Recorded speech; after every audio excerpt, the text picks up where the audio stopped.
Neil Armstrong क्यों प्रसिद्ध थे? कैसा था नील आर्मस्ट्रॉन्ग का बचपन? नील आर्मस्ट्रॉन्ग नासा से कैसे जुड़े? नील आर्मस्ट्रॉन्ग ने अपोलो 11 मिशन में क्या हुआ था? अपोलो 11 के बाद नील आर्मस्ट्रॉन्ग ने क्या किया था? प्रश्नों के उत्तर जानने के लिए वीडियो के अंत तक बने रहें। नमस्कार दोस्तों, स्वागत है आप सभी का अपने YouTube चैनल बिहेवियर एजुकेशंस उपकार की क्लास में। आज हम चर्चा परिचर्चा करने वाले हैं चंद्रमा में पांव रखने वाला प्रथम व्यक्ति, जिसने चंद्रमा की सतह में प्रथम बार पांव रखे, अपने पैर रखे, चंद्रमा की सतह को अपने कदमों से चूमा, उनके बारे में चर्चा परिचर्चा होने वाली है। व्याख्यात्मक रूप में महत्वपूर्ण एवं रहस्यमय तथ्यों के बारे में चर्चा परिचर्चा होगी। आगामी आने वाली परीक्षाओं की दृष्टि से आपके लिए क्या होगा? वेरी महत्वपूर्ण होगा। इससे जितने भी क्वेश्चंस बनेंगे आपके लिए, उनके बारे में हम क्या करेंगे? चर्चा परिचर्चा करेंगे। अगर आप मेरे YouTube चैनल पे नए हैं तो विजिट कर सकते हैं। वीडियो पसंद आए तो लाइक सब्सक्राइब शेयर कर सकते हो और अपने दोस्तों में क्या कर सकते हो? इसे शेयर कर सकते हो। तो आइए प्रारंभ करते हैं, जान लेते हैं नील आर्मस्ट्रॉन्ग के जीवन के बारे में, बचपन के बारे में, चंद्रमा की यात्रा के बारे में कि इन्होंने किन परिस्थितियों में चंद्रमा के सतह पर अपने पाँव को रखा और विश्व पटल पर अपनी एक अलग पहचान बनाई। चित्र में संलग्न आपके क्या है? नील आर्मस्ट्रॉन्ग है, जिनके बारे में हम चर्चा करने वाले हैं। तो आइए जान लेते हैं इनका प्रारंभिक जीवन। तो क्या है इनका प्रारंभिक जीवन? आर्मस्ट्रॉन्ग का जन्म ओहियो के वेब केनेटो के पास हुआ था। कहाँ हुआ था? ओहियो के वेब के कोनेटो के पास हुआ था। कब? 5 अगस्त 1930 को Viola Louise née Engel of Stephen Koenig Armstrong के बेटे थे। किसके थे? देखो, née Engel of Stephen Koenig Armstrong के बेटे थे। वह जर्मन स्कॉट्स आयरिश के स्कॉटिश वंश का था। उनकी एक छोटी बहन जून और एक छोटा भाई डीन था। एक छोटी बहन थी जिसका नाम जून था और एक छोटा भाई था जिसका नाम क्या था? डीन था। उनके पिता ओहियो राज्य सरकार के क्या थे? एक लेखा प्रशिक्षक थे। ठीक है। और परिवार अगले 14 वर्षों के लिए सोल शहरों में रहकर राज्य में बार बार घूमता रहा। पिता की क्या थी?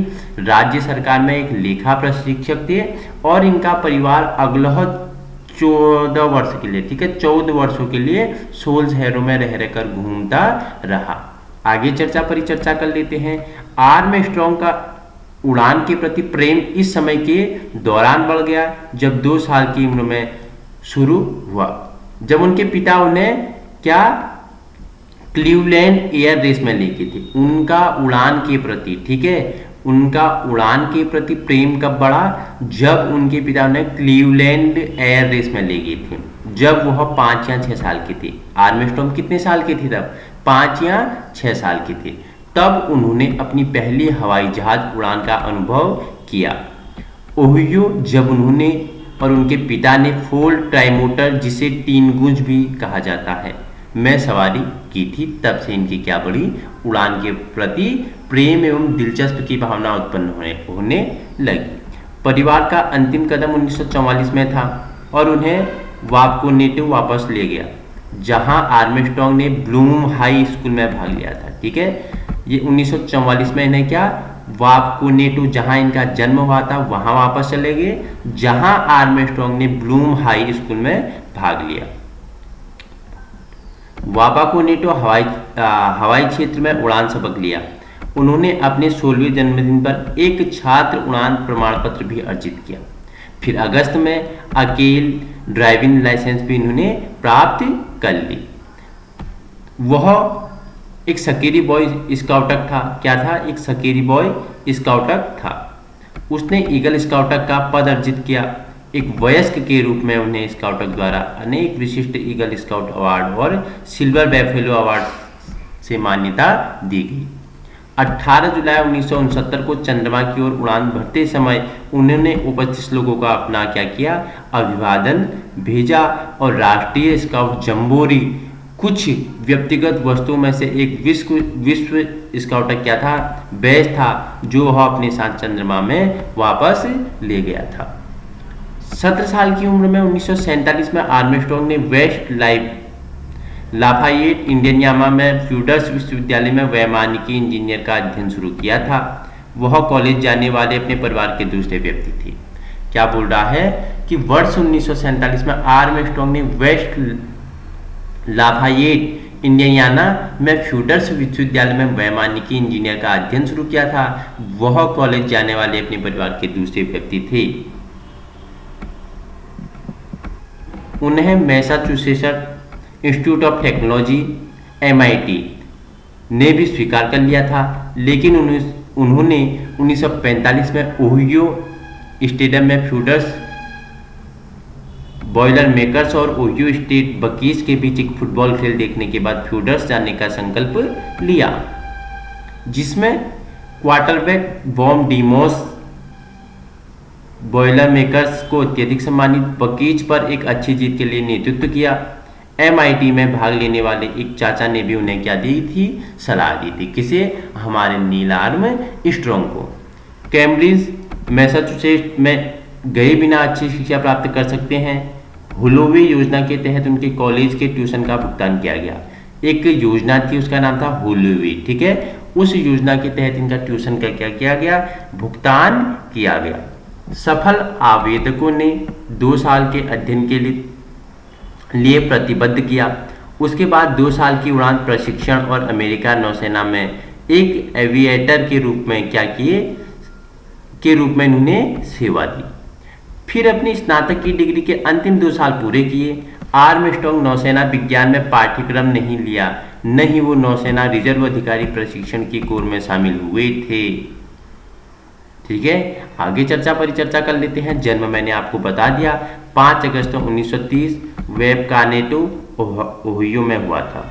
मृत्यु की बात करें तो 25 अगस्त 2012 को, जब इनकी उम्र क्या थी, 82 साल थी, तब इनकी मृत्यु कहाँ हुई थी, सिनसिनाटी ओहियो में हुई थी। बात करें राष्ट्रीयता की तो अमेरिकी थी, ठीक है। अन्य नाम इनका क्या था, नील एल्डन आर्मस्ट्रॉन्ग था। शिक्षा प्राप्त की इन्होंने प्यूडर्स यूनिवर्सिटी से BSc की प्राप्ति की इन्होंने 1955 में। वहीं यूनिवर्सिटी ऑफ साउथर्न कैलिफोर्निया से MA की डिग्री 1970 में इन्होंने क्या की, हासिल की। व्यवसाय की बात करें तो ये खगोल शास्त्री थे, ठीक है। प्रसिद्ध कारण अगर उपलब्धि भी की बात करें तो चंद्रमा पर कदम रखने वाला पहला इंसान कौन था, हमारा नील आर्मस्ट्रॉन्ग था, ठीक है। पुरस्कार की बात करें तो देखो, प्रेसिडेंटल मेडल ऑफ फ्रीडम से सम्मानित किया गया, Congressional Space Medal of Honor इन्हें दिया गया। आइए आगे चर्चा कर लेते हैं। मैंने सीरीज के पहले में पूछा था नील आर्मस्ट्रॉन्ग क्यों प्रसिद्ध थे, तो आइए बताते हैं। नील आर्मस्ट्रॉन्ग चंद्रमा पर कदम रखने वाला पहला व्यक्ति होने के लिए प्रसिद्ध है। वह बज एल्ड्रिन और माइकल कॉलिन्स के साथ अपोलो 11 स्पेस फ्लाइट पर हिस्सा थे। 1969 में अपोलो 11 की सफलता ने अंतरिक्ष अन्वेषण ने एक नए युग की शुरुआत की थी। 21 जुलाई 1969, ठीक है, पूरी डेट है 21 जुलाई 1969 में अपोलो 11 की सफलता के अंतरिक्ष अन्वेषण ने एक नए युग की शुरुआत की थी। कैसा था नील आर्मस्ट्रॉन्ग का बचपन, तो आइए जान लेते हैं इनके बचपन। नील आर्मस्ट्रॉन्ग 3 बच्चों में सबसे बड़े के रूप में ओहियो के वेब कार्नेटो में पले बढ़े।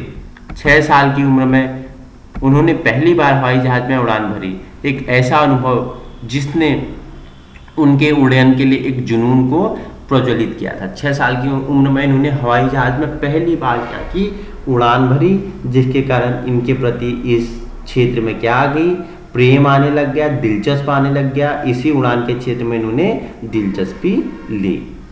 आगे चर्चा कर लेते हैं। उन्होंने अपने 16वें जन्मदिन पर पायलट का लाइसेंस हासिल कर लिया था। जब इनका 16वां जन्मदिन था तो इन्होंने पायलट का क्या किया था, लाइसेंस हासिल किया था। और अगले साल वे नौसैनिक एयर कैडेट बन गए। अगले साल क्या बन गए, नौसैनिक एयर कैडेट या कैडेट बन गए। नील आर्मस्ट्रॉन्ग नासा से कैसे जुड़े, जान लेते हैं कैसे ये नासा से जुड़े। देखो, बताया मैंने आपको 1955 में प्यूडर्स विश्वविद्यालय में वैमानिकी इंजीनियरिंग में डिग्री हासिल करने के बाद नील आर्मस्ट्रॉन्ग एक नागरिक अनुसंधान पायलट बन गए। जो बाद में नेशनल एरोनॉटिक्स एंड एडमिनिस्ट्रेशन बन गई। ठीक है, नासा का फुल फॉर्म क्या है? देखो, national aeronautics and space administration, NASA का फुल फॉर्म याद रखना। ठीक है, बन गई। आगे परिचर्चा कर लेते हैं।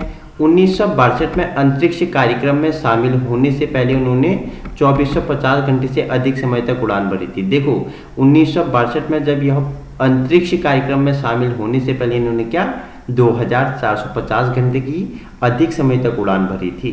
नील आर्मस्ट्रॉन्ग के अपोलो 11 मिशन में पर क्या हुआ था, आइए जान लेते हैं। 20 जुलाई 1969 को लगभग 600 मिलियन टेलीविजन दर्शकों ने अपोलो 11 मून लैंडिंग को देखा।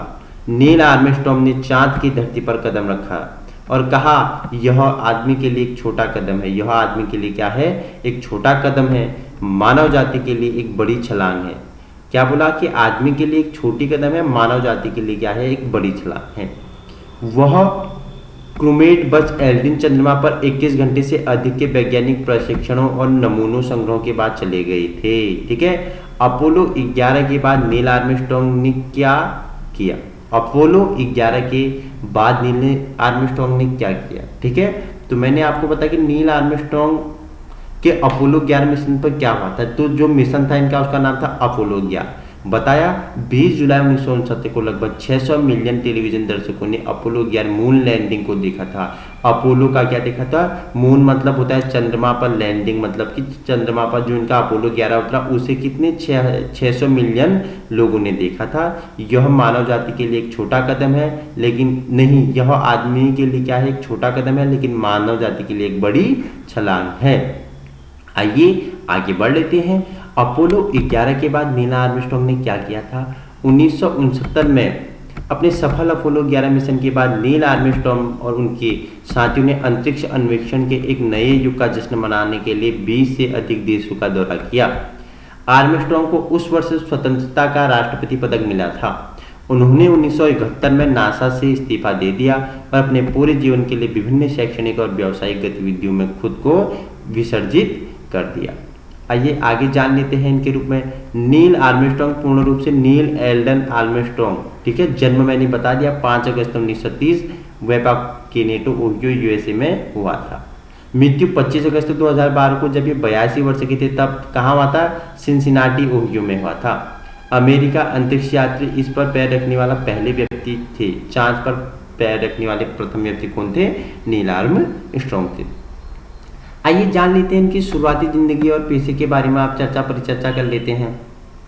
देखो, Neil Armstrong Viola Louise Engel के state auditor Stephen Koenig Armstrong से पैदा हो गए। 3 बच्चों में सबसे बड़े थे। उड्डयन और उड़ान के लिए नील का जुनून तब और बढ़ गया जब उन्होंने 6 साल की उम्र में अपनी पहली हवाई जहाज की सवारी की थी। वह अमेरिका की बॉय स्काउट्स के सक्रिय थे और उन्होंने ईगल स्काउट्स का पद भी अर्जित किया था, जो उच्चतम रैंक प्राप्त करने योग्य था। वह अपने 16वें जन्मदिन पर एक लाइसेंस प्राप्त पायलट भी इन्होंने कर लिया था। ठीक है, पायलट का लाइसेंस प्राप्त भी इन्होंने अपने 16वें जन्मदिन पर कर लिया था। 1947 में एक नौसैनिक हवाई कैडेट बन गए। वेस्ट लाफायेट इंडियाना में प्यूडर्स विश्वविद्यालय में वैमानिक इंजीनियरिंग में उनकी पढ़ाई 1950 में कहाँ पूरी हुई? कोरियाई युद्ध में उनकी सेवा में बाधित हो गई थी। कोरियाई युद्ध में इनकी सेवा क्या हो गई थी? बाधित हो गई थी, जिसके दौरान उन्हें एक बार गोली मार दी गई थी और उनके 3 वायु पदक से सम्मानित किया गया था। उन्होंने 1955 में अपनी डिग्री पूरी और तुरंत national advisory committee for aeronautics, ठीक है, NACA, ठीक है, national advisory committee for aeronautics, full form याद रखना, आपके लिए इंपोर्टेंट होने वाले हैं। बाद में national aeronautics and space administration, जिसे नासा कहते हैं। ठीक है, देखो NACA का फुल फॉर्म क्या है? National advisory committee for aeronautics हो गया, और नासा का फुल फॉर्म क्या है? National aeronautics and space administration हो गया। याद रखना, इंपोर्टेंट होने वाले हैं आपके लिए। एक नागरिक अनुसंधान पायलट बन गई। उन्होंने विभिन्न सुपरसैनिक लड़ाकू विमानों के साथ साथ X-15 रॉकेट विमान का भी प्रशिक्षण करते हुए 1100 घंटे से भी अधिक समय तक उड़ान भरी थी। तो ये इनका क्या था? पेशा, मैंने आपको बताया। वहीं 1962 में आर्मस्ट्रॉन्ग अंतरिक्ष यात्रियों के अपने दूसरे समूह के साथ अंतरिक्ष कार्यक्रम में शामिल हुए। 16 मार्च 1966 को आर्मस्ट्रॉन्ग के कमांड पायलट के रूप में मेजिमिनी 8 और डेविड का स्कॉट ने एक मानव रहित एजिना रॉकेट के साथ मुलाकात और फिर पहला मैनुअल स्पेस डॉकिंग युद्धाभ्यास पूरा किया। डॉकिंग के बाद एक रॉकेट थ्रस्टर खराबी ने अंतरिक्ष यान को एक अनियंत्रित स्पिन में भेज दिया और उन्हें एजिना से अलग करने के लिए मजबूर कर दिया। आर्मस्ट्रॉन्ग ने फिर से जेमिनी क्राफ्ट पर नियंत्रण हासिल कर लिया और प्रशांत महासागर में एक आपातकालीन छींटाकशी की। ठीक है, याद रखना। आगे चर्चा पर चर्चा कर लेते हैं। 16 जुलाई 1969 को आर्मस्ट्रॉन्ग, ठीक है, एडविन ई एल्ड्रिन जूनियर और माइकल कॉलिंस के साथ अपोलो 11 वाहन में और चंद्रमा अपोलो कार्यक्रम देखें। 4 दिन बाद शाम 4:17 USA Eastern Daylight Time EDT बोलते हैं, ठीक है, ईगल चंद्र लैंडिंग मॉड्यूल आर्मस्ट्रॉन्ग द्वारा मैनुअल रूप से निर्देशित शांति के सागर के दक्षिणी पश्चिमी किनारे के पास एक मैदान पर छू गया। ठीक है, वही नेक्स्ट बात कर लेते 20 जुलाई 1969 को 10:56, ठीक है, EDT पर आर्मस्ट्रॉन्ग ने ईगल से चंद्रमा की धूल भरी सतह पर शब्दों के साथ चंद्रमा में कदम रखा। और वही इनके शब्द क्या थे? यह आदमी के लिए एक छोटा कदम है पर मानव जाति के लिए एक विशाल छलांग है। इस पल के उत्साह में आर्मस्ट्रॉन्ग ने अपने द्वारा तैयार किए गए बयान ए को छोड़ा, ठीक है, ए को छोड़ दिया। ठीक है, इनका द्वारा तैयार किया एक बयान था ए, उन्होंने उसको क्या कर दिया? छोड़ दिया। आर्मस्ट्रॉन्ग एल्ड्रिन ने 2 घंटे से अधिक समय तक मॉड्यूल को छोड़ दिया और वैज्ञानिक उपकरणों को तैनात किया, सतह के नमूने एकत्र किए और कई तस्वीरें इन्होंने ली। ये चंद्रमा का वो पल था जब इन्होंने वहां पे क्या रखे थे? अपने कदम रखे थे। 21 जुलाई को चंद्रमा पर 21 घंटे 36 मिनट के बाद वे कोलिंस के साथ मिलन के लिए रवाना हुए और पृथ्वी पर वापस यात्रा शुरू की। 24 जुलाई को दोपहर 12:51 बजे EDT में प्रशांत महासागर में छींटे पड़ने के बाद 3 अंतरिक्ष यात्रियों ने चंद्र रोगाणुओं द्वारा संभावित प्रदूषण से बचाव के लिए 18 दिन तक संगरोध में बिताए और आने वाले दिनों के दौरान 21 देशों के दौरे के दौरान ब्रह्मांड के मानव अन्वेषण में एक नए युग के उद्घाटन में उनकी भूमिका के लिए उनका स्वागत किया गया। तो ये इनकी हमने आपको कहानी बताई नील आर्मस्ट्रॉन्ग की कि इनका जन्म, इनका अंतरिक्ष यात्रा कहाँ से इनमें उड़ान भरने के लिए प्रेरित हुए, कहाँ से इनकी शिक्षा पूरी हुई, उसके बारे में परिचर्चा की। अब बात कर लेते हैं इनका बाद में जीवन कैसा रहा, इनका बाद के करियर के बारे में परिचर्चा कर लेते हैं। आर्मस्ट्रॉन्ग ने 1971 में नासा से इस्तीफा दे दिया। कब इन्होंने नासा से क्या इस्तीफा दे दिया? 1971 में। अपोलो 11 के बाद उन्होंने एक सार्वजनिक व्यक्ति होने के क्या कर लिया? निर्णय लिया सार्वजनिक व्यक्ति होने का कारण, ठीक है, सार्वजनिक व्यक्ति होने से किनारा कर लिया और खुद को अकादमिक और पेशेवर प्रयासों में एक सीमित तक कर लिया। 1971 से 1969 तक वे सिंसिनाटी विश्वविद्यालय में एयरोस्पेस इंजीनियर के प्रोफेसर थे, ओहियो में। ठीक है, वही 1969 में के बाद आर्मस्ट्रॉन्ग ने कई कंपनियों के अध्यक्ष निदेशक के रूप में भी कार्य किया। उनमें 1982 से 92 तक एविएशन के लिए कंप्यूटिंग टेक्नोलॉजी और सेना के लिए इलेक्ट्रॉनिक्स उपकरणों के निर्माता AILA सिस्टम्स, बाद में EDO कॉर्पोरेशंस 1977 में 2002 में उनकी सेवानिवृत्ति तक शामिल थे। उन्होंने अंतरिक्ष पर राष्ट्रीय आयोग NCOS, ठीक है, NCOS अंतरिक्ष कार्यक्रम के लिए लक्ष्य निर्धारित करने के आरोप में एक पैनल और अंतरिक्ष शटल चैलेंजर दुर्घटना पर राष्ट्रपति आयोग पर चैलेंजर आपदा में सुरक्षा विफलता की ओर से विश्लेषण करने के लिए 1986 में नियुक्त समूह में भी कार्य किया। उन्हें 1969 में प्रेसिडेंशियल मेडल्स ऑफ फ्रीडम दिया गया, ठीक है, जिसे क्या प्रेसिडेंशियल मेडल्स ऑफ फ्रीडम दिया गया। वहीं 1978 में Congressional Space Medal of Honor और 2009 में कांग्रेशनल गोल्ड मेडल से सम्मानित किया गया था। तो ये हमने क्या जाना आज नील आर्मस्ट्रॉन्ग के बारे में व्याख्यात्मक रूप में परिचर्चा की, जो आपके लिए क्या होगा वेरी महत्वपूर्ण है आगामी आने वाली परीक्षाओं की दृष्टि से।